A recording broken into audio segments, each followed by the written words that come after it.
Dinas Pariwisata Kota Makassar menarik perhatian pengunjung Mall Grand City Surabaya saat membagikan kuliner khas Makassar pisang epe. Tak hanya memberi kesempatan bagi warga Surabaya mencicipinya, tim Dinas Pariwisata juga memperlihatkan secara langsung bagaimana proses pembuatan kuliner berbahan utama pisang ini. Mulai dari proses pembakaran hingga penyajiannya yang dibuat dengan beragam rasa, mulai dari original hingga rasa keju dan coklat. Kepala Bidang Promosi dan Pemasaran Dispar Makassar Yulianti Jabir mengatakan, demo masak ini untuk memperkenalkan kuliner Makassar. Selain pisang epe, juga akan diperkenalkan kuliner songkolok bagadang. Kegiatan ini dalam rangka Makassar Travel Fair selama 2 hari di kota Surabaya.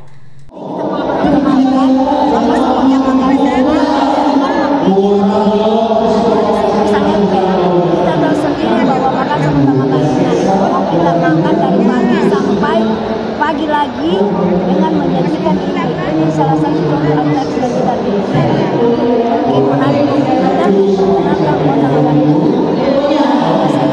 Besok mungkin kita sajikan lagi mulainya itu songkol.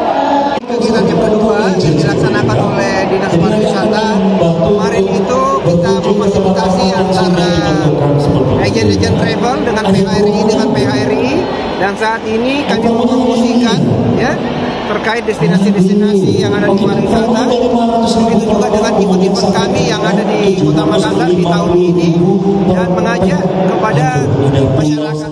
Atraksi masak ini diharapkan menjadi salah satu upaya menarik perhatian warga Surabaya untuk berkunjung ke Makassar.